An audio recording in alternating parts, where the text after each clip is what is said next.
What I was saying is today's topic is liberation of the laity. Okay.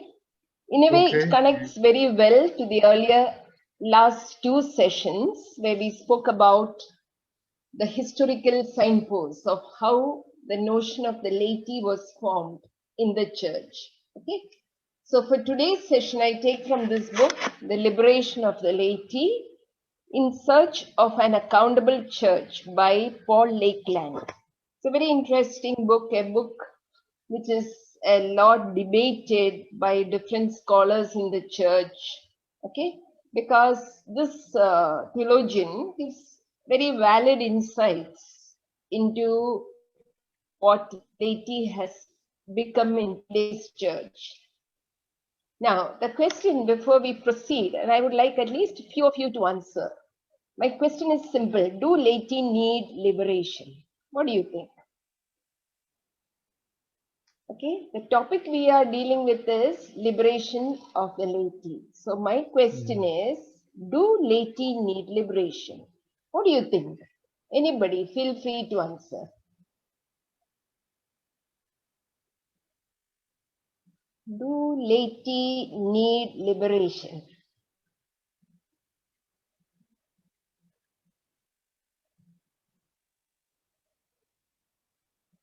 Who would like to say, respond to that question? Anybody? Hello. Yes, Duana? Yeah. Yeah. Yes, we the laity do need liberation because only if we are liberated we can find the truth. We can find the truth. Truth. Yes. Okay, very good. So what do you think laity is missing? What kind of truth is laity missing? What do you think, Duana? You are on the right direction, right track.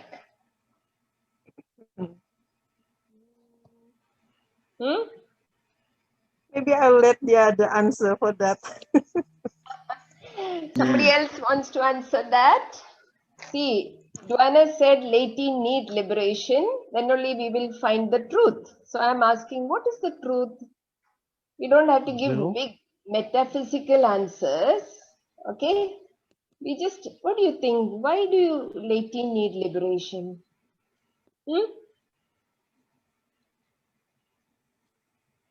We are all laity. And you think we all need liberation?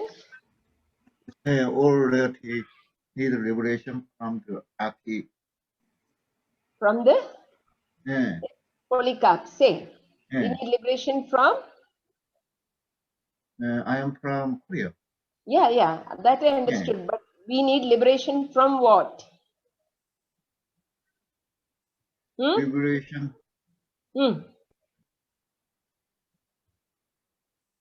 What? See, my question is simple. How would you answer? Hierarchy. Liberation from hierarchy.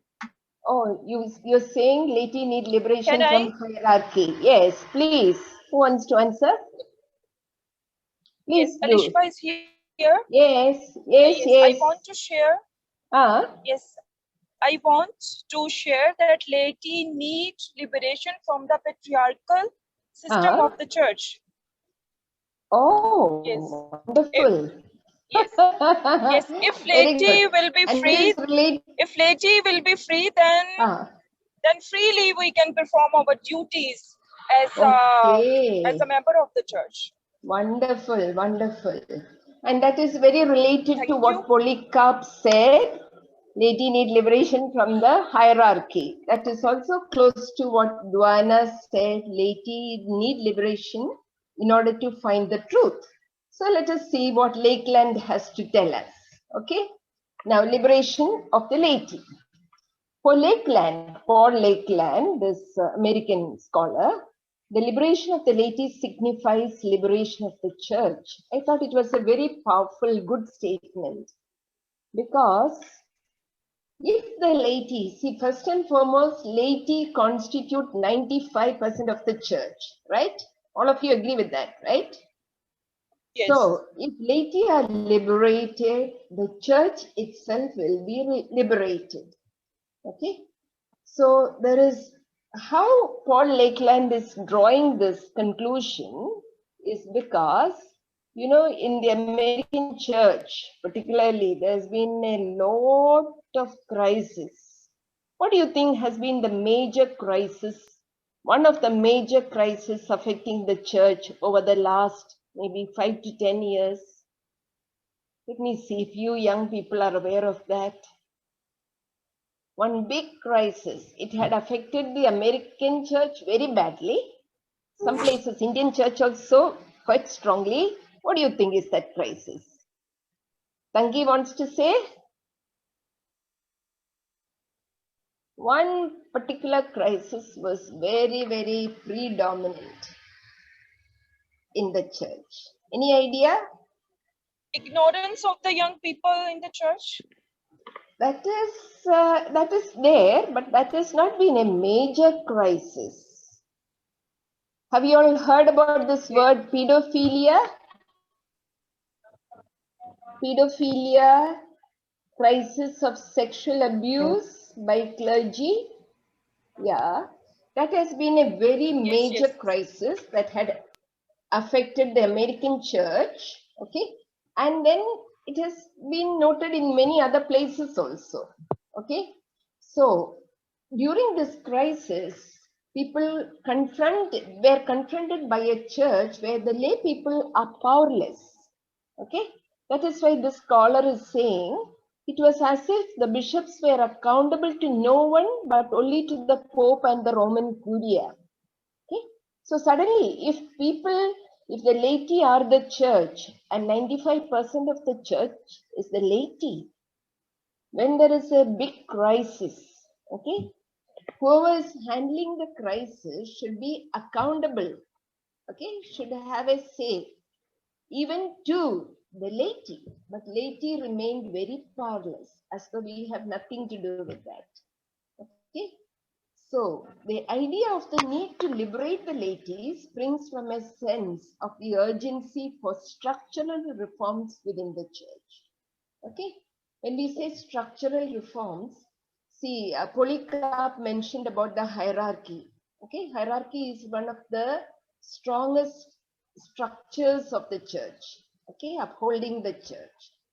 So, in the light of the big major crises, as I mentioned, one crisis has been the sex scandal. Another has been lot of money scandals. Okay, lot of issues.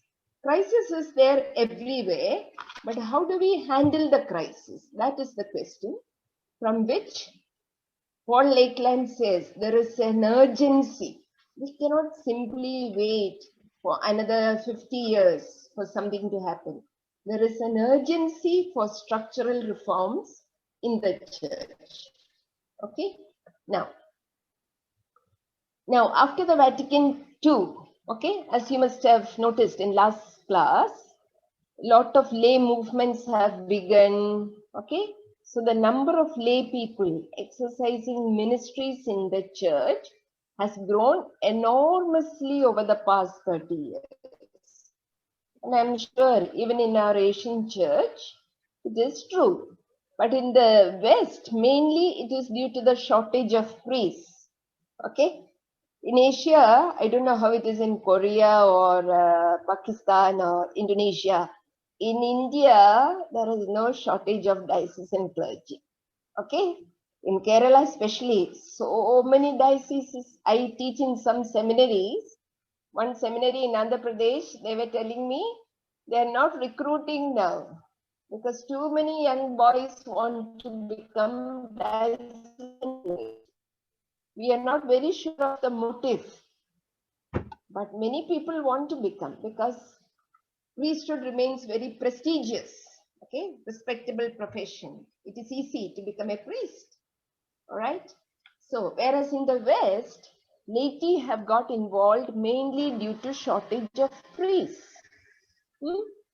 Particularly in South America, you must have read somewhere at least about Amazon Synod and all. You know, in the whole Amazon area, you know, the whole South American continent, Brazil, it is laity who have become ministers. Okay. So in spite of that, Europe also in many places, because there are no enough priests, laity and ministry. Okay. So we have to see how is the situation in your context, in your country. A lot of lay people are exercising lot of roles in the church. There has been no theological direction on what is the role of lay. Very important. Okay. What is the word that? There is no proper. Amen. No, we were not Amen. able to hear you. Oh, they're not able to. That's why in between my internet is going very weak today. Is it better now? Yes, now it's Better now. Okay. So please tell me, I can repeat if you All right, something I do. between. Yeah. So what I was trying to say is, even though lay people are doing a lot of roles now, okay, in comparison to the pre-Vatican II church, particularly over the last 20-30 years, the problem is there is no proper theological reflection. What is the role of the laity? What is the theology of the laity? Okay.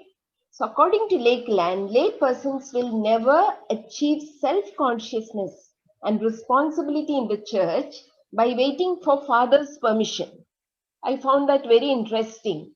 You know, when we are kids, okay, children will always wait for father's or mother's permission, no? Right?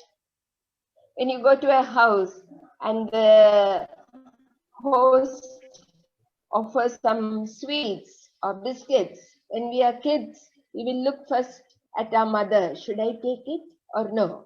If the mother says take, immediately we take. Or we wait for the father's permission. We go to a shop. Can I buy that? We ask the father. Okay, your own parent. So, in the church, according to Lakeland, the situation is as though the laity are waiting for father's permission. Okay, if the father says, I will do that. Otherwise, I don't know what to do except to say some prayers. So that is why he says, laity will never achieve responsibility in the church if they are yet waiting for father's permission. While the Second Vatican Council acknowledged the laity, okay, laity's role very powerfully. Oh, see, it is almost 50 years are over since the Second Vatican Council. Okay, now it's going to be almost, 50 years. Or it's going to be 60. They're saying laity has missed a lot of opportunities. The church has missed a lot of opportunities to recognize the role of the laity. So according to him, there is need for a lay liberation theology. I found that very interesting. You understand what is liberation theology, no? It started in South America in the 70s or late 60s, and it spread to all over the world. Okay, liberation theology is theology which says we need liberation here and now, not just in heaven after death. Okay, so liberation theology really tried to look at the understanding of liberation, salvation in the here and now. Okay, in our own lives, particularly the liberation of the poor. Okay, now according to Lakeland, there is the need for a lay liberation theology. That is why he says laity need liberation. So we will look how he is trying to explain that. Okay. This, as I mentioned earlier, the current sex abuse scandal or crisis is symptomatic of the problems that have long been in place. Okay. Sex abuse scandal is one of the crises. There has been very many crises, and sometimes, like, see, in the family also, suppose the family is going through a major crisis. When we are small, the children don't know what is happening. Maybe parents are not talking to each other. Okay? And the children will wonder what is happening. Something, we know something is going wrong, but they won't consult the children as to what they should do. Suppose there is an economic crisis in the family. Children won't know what to do. Children won't know. Only we may not get things as we got earlier, okay? But they won't explain to you what is really happening. How are we going to resolve the crisis? Same thing happens in the church, okay? Because the thinking in the church is done by somebody else. And the laity remain like small children who wait for the father. There is no mother in the church hierarchy, so we wait for the father to tell us what to do. Unfortunately, there is no mother. Okay, now, so according to him, the main structural culprit is the lay clergy distinction. You remember in the last two classes, we've spoken about this a lot. How in history the idea of clergy came into being and the idea of laity came into being. And after that, there has been a strong distinction between clergy and laity. So, there is need for an accountable church in which the official leadership functions in interaction with the members of the church. That is his. If the laity have come of age, we have become adults in the church, problems will be there everywhere, isn't it? Just as there will be problems in the family, church is a big family. So there will be problems. But see that huge family called the church, the universal church is divided into local churches in each country, which is further divided into dioceses, which is further divided into parishes. Still, a parish will be 200 families, 300 families, or it could be small parishes. But still, it is a lot of people. So, how are issues handled by the church, by the local church, by the diocese? Are laity taken seriously as adults who also have, this is my home, the church is my family? Okay? Can you hear now? Again, it is going unstable. Yes, we are able to hear. Is it better? Yes. Yeah. Okay. So the question raised by Lakeland is the question of accountability. Do you understand what is accountability? Accountability is, suppose something goes wrong, right? And I am trying to put it right. But I should be able to say, how am I going to do that? Okay, will it bring the expected result?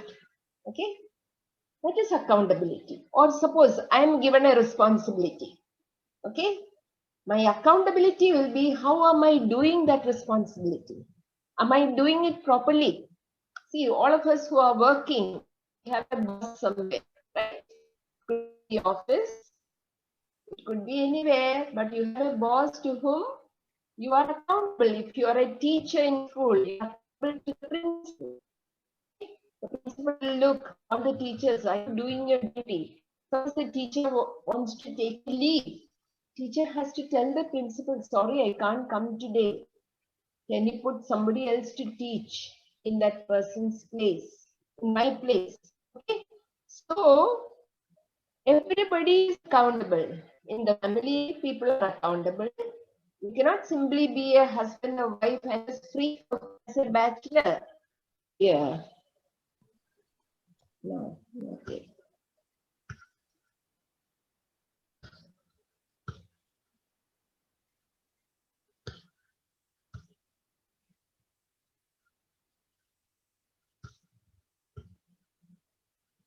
Okay, we had reached here. Okay. Now, all right. Can you see it properly now? Yes. Yeah. Yes. It'll go faster. So, according to Lakeland, the laity need to achieve voice in the church. Okay. somehow the laity has to have voice that is taken seriously, not just voice in the sense of shouting or, it is important that the laity thinks along with the priests and bishops in the church. Okay, so that is why he is asking for structural reforms, because there is a need for exercising leadership with participation. Okay, so just as I said, I found when I was preparing this, such a comparison with family life. When children are adults in the family, they need to be consulted on any issue that is affecting the family. Suppose somebody is sick, which hospital do we take to? Do we have enough resources for that? Okay, or somebody has to get married, any issue. Needn't be problems alone, no? Or we need to, father gets a transfer, should we take it up? Or no, children are studying somewhere else.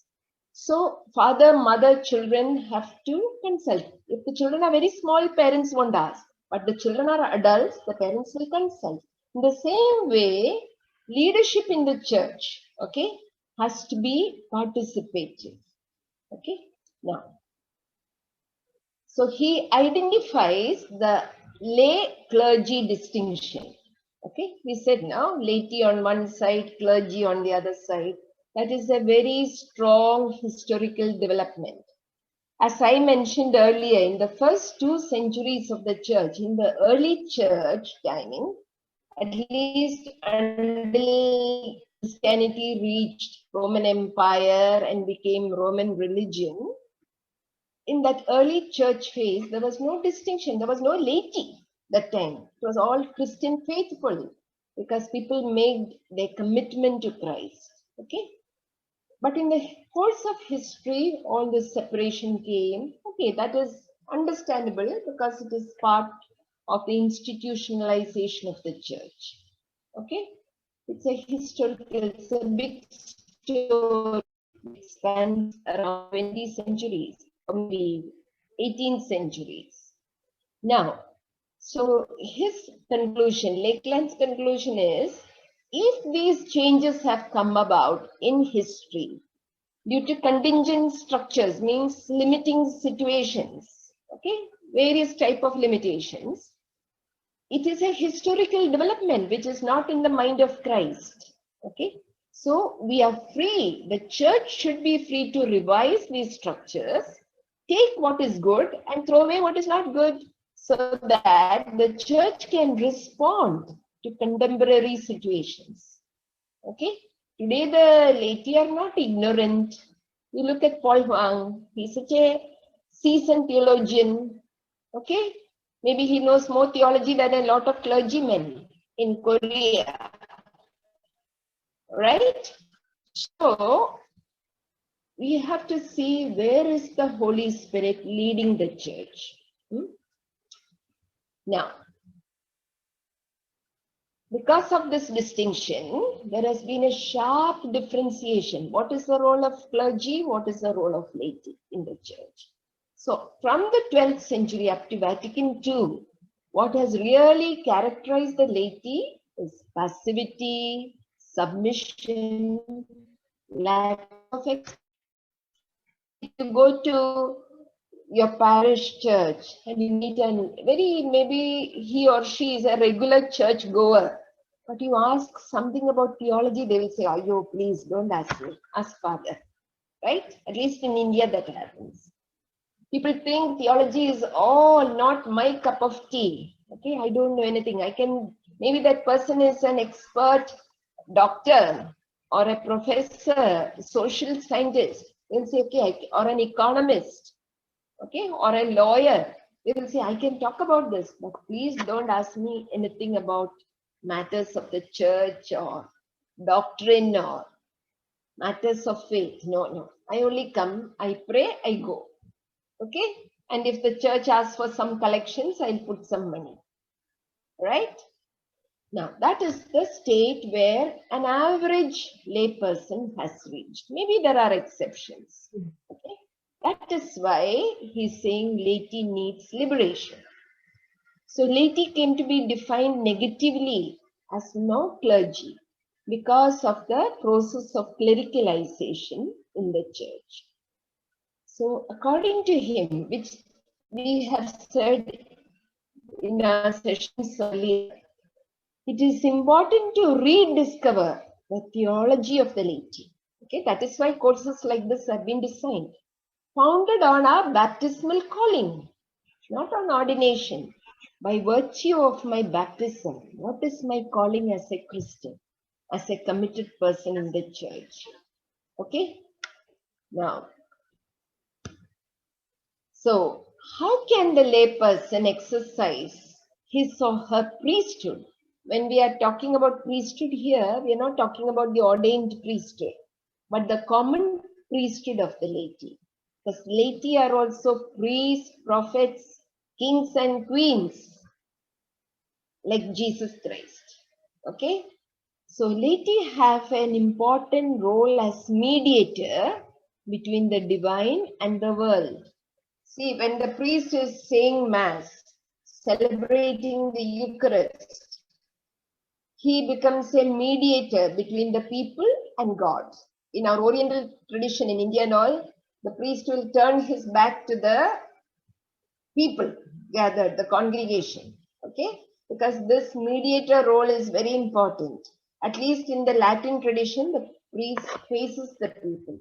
But a lot of prayers, if we analyze the prayers of the Mass, the priest is praying as a mediator between God and the world, people. Okay? Whereas here, according to the theologians today, they are saying laity, because laity lives in the world, not in the church, inside the church building. So laity has an important mediator role between the divine and the world, which is a very, very, very important role. I would say more important than what a clergy performs within the church. Okay? Because the world is so diverse, so different, so many religions, so many issues, and the laity are there in the midst of that all. Okay?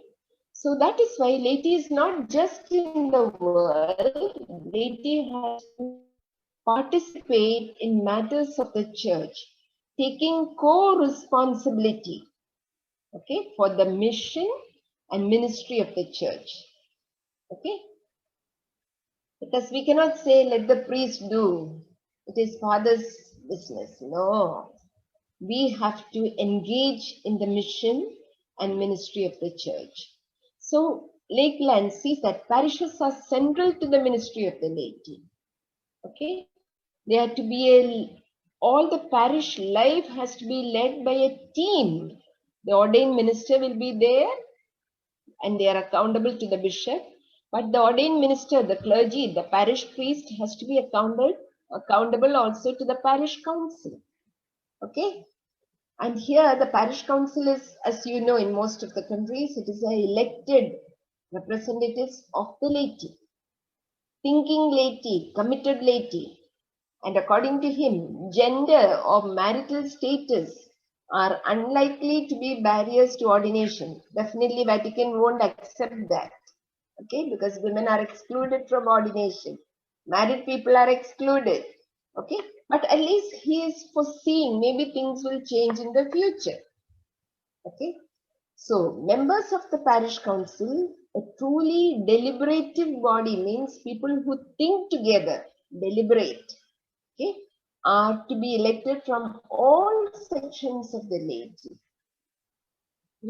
Not just few people who will say, yes, Father, yes, Father. No. People in the parish council should be people who can think, who can even say, Father, maybe this is not the way to do it. We can think of issues in a different way. Okay, who can disagree, but also listen. Because what we want ultimately is the mission of Christ inside the church and outside the church. So the bishop cannot simply impose a leader on a community. This is what Lakeland is saying, what he would like to see happen in the church. Right now, the parish council is not consulted who should be your parish priest. The bishop will decide all over the world. Okay? Or people are not consulted who should be the bishop. Vatican will decide. That is why in some places there is a serious problem. Okay. And people say, no, no, we don't want so and so, maybe a good person, but he's not capable of being a leader of this community. So here he's proposing, okay, the laity should have a voice in deciding who is selected as the leader, as a bishop, as a parish priest. Okay, so in the selection process, a lot of people have to be involved. So according to him, bishops' conferences should have a synodal structure. You know, we are not going deeper into the synodal structure. Maybe some of you have done something of this in the other courses. Okay, because right now in the synods, 90, maybe 95% are all bishops. Okay, there'll be, I'll give you an example. When there was synods on the family, okay, that was in 2014 and 15. Family life is lived by married men and women. But out of the 240 odd participants, okay, maybe 260 participants, almost 230 were celibate male clergy, and many of them above 60. Okay, there were about 15 couples invited from different parts of the world. And they're going to discuss family life. So they said there's been a lot of write-ups saying things are lopsided. That is why this book is trying to say. See, recently the last synod was on youth. Definitely a representative of youth were there from different countries. Okay, but the majority are the bishops. So they say synodal structure means people walk together. Syn means S-Y-N, sin is to walk together, think together. Okay, so it shouldn't be just the bishops who are involved, or the major representation should not be the bishops. Should be laity, should have to have a voice. Okay, now interestingly, 2022, that is next year, the Vatican Synod is on synodality of the church. Okay, so hopefully something of this will be discussed, debated, okay, and they will come to some conclusion. Let us look forward to that. Now, so he is, according to him, and I'm sure Vatican will get little shocked by this. See, right now, who elects the Pope is the College of Cardinals. Okay? And Pope, see, in the Catholic Church is a very, very important role. Extremely important. So, he's saying maybe after some time, there is no need for College of Cardinals, but a more representative body of bishops, of married people, of religious women, of priests, of laity, that representative body will elect even the Pope. Why not? At the same time, he says church is not a democracy. See, right now, who is electing is only the College of Cardinals, not even all the bishops. You have to be cardinal to be part of what they call, that big meeting is called conclave. Okay, the meeting that elects the Pope. So most of the cardinals are very senior bishops. Okay, they don't make very young bishops cardinals. So age is a factor. Okay? But more than anything, laity are the people who are involved in matters of the world. And the church has to live its mission in today's world. That is the crux of the issue. Okay. Now, he says Vatican Council brought in a very important document that is called Lumen Gentium. Okay.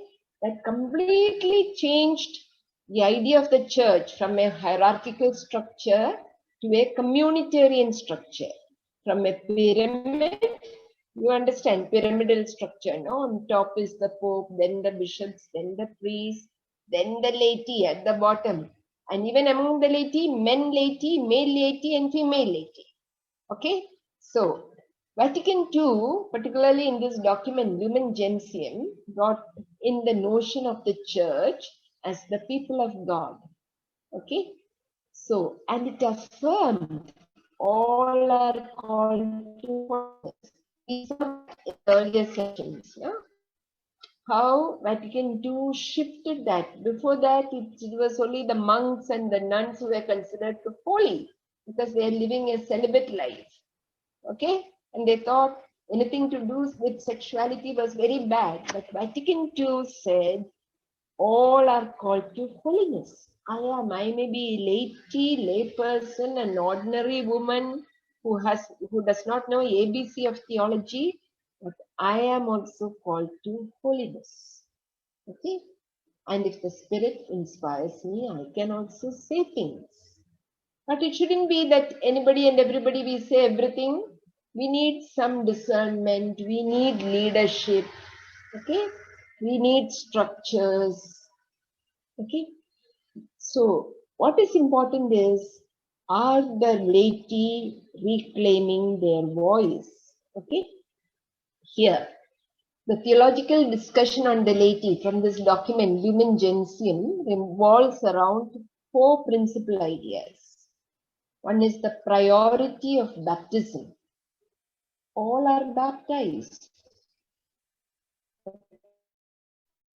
The common priesthood of the laity. We all share. That is the beautiful insight in this book. No? The laity become mediators. See, wherever you are working, or maybe you are a family man, you are a mediator between the divine and your local situation. This is a very powerful thing. And what is the specific character of lay ministry? And what is the solidarity between laity and the pastors? Means what is the relationship?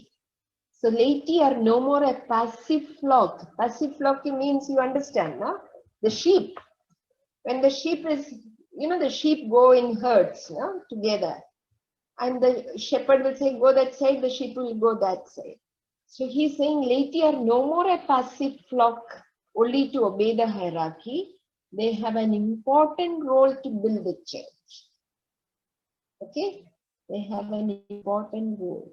So there is the need for a new relationship between the ordained, clergy and laity. The laity should have legitimate autonomy, means freedom in the secular affairs. But we should also have rights and responsibilities for giving voice to their concerns within the church. Okay? So it is not just important that if I'm a teacher, I'm a good teacher. I'm a husband, I'm a good husband. Okay, that is my responsibility in the secular world. Okay, I am a doctor, whatever it is. Or I am a sweeper, it can be any role. Okay, but I also have a voice, responsibility in the church. Okay, we have to live the mission of the church in the world. Fine. And this last quote from Lumen Gentium is very beautiful. The laity consecrates the world to God. How beautiful. Okay. So whatever professional role that we play, okay, secular role we play, it has to be charged by God. We consecrate the world. We'll see that little more when we look at the spirituality of the laity. Okay, I just want very fast, we'll go. I know time is running out. Leonardo Boff is a Latin American theologian. Okay, he says laity are not an extension of the hierarchy, but they have a mission in the world with a direct mandate from Jesus Christ. Okay, so not just what priest tells me to do or bishop tells me to do. I have a mandate, I have a vocation from Jesus Christ. Hans Kuhn, he's a German theologian. He's very popular. He's still very old man now. So his argument is, laity are the church. We just don't belong to a church. If people ask you, why you, they say, I belong to this parish, okay, this diocese. But do we say, I am the church here? Maybe I'm in my hospital working or school, or I'm a social worker, I'm in the village. But do I say, I am the church there? I become the church. So Hans Kuhn calls for a shared responsibility that will give laity a genuine involvement in the decision making. Okay, and his argument is also based on the equality of the baptized. So laity have to be liberated from a systemic oppression. Okay, because that is it is not the problem of individual bishops or popes. Pope Francis is very open now. People love him a lot. Okay, but there is a strong structural problem which has been the result of history. That's why we looked in the last two sessions. How have laity become who they are today? Okay, what is the historical problem of it? So crisis in leadership in the church points to the need for laity's liberation in the church. Okay, laity need to be liberated from the infantilism. They're not infants anymore. They need to overcome dualistic thinking, their position as laity and non-clergy. Okay, we have to remove that language even. In I think last All Forum, when Paul invited me to speak on synodality, I said even the terminology lay person is not appropriate. We are Christian faithful because we have a commitment from our baptism. Okay, so laity need to be liberated from clericalism. Clericalism is when we think only, it is not just the problem of the clergy. Clericalism is also the problem of the laity. Because if you think only Father knows, Father knows, Father, let Father say, then we are upholding clericalism. Okay, laity need to be liberated from the thinking that their lives, their intelligence, their spiritual and theological capabilities do not matter in religion. It matters. Okay, see, now we have lot of movements. Black Lives Matter. Okay, women's lives matter. We just finished celebrating International Women's Day. So many ways women were saying our lives matter. But now it is time to say laity matters in the church. Okay, that is why for Lakeland, liberation of the laity signifies liberation of the church, because we are the church. All right. So before we go into groups, how much time do we have?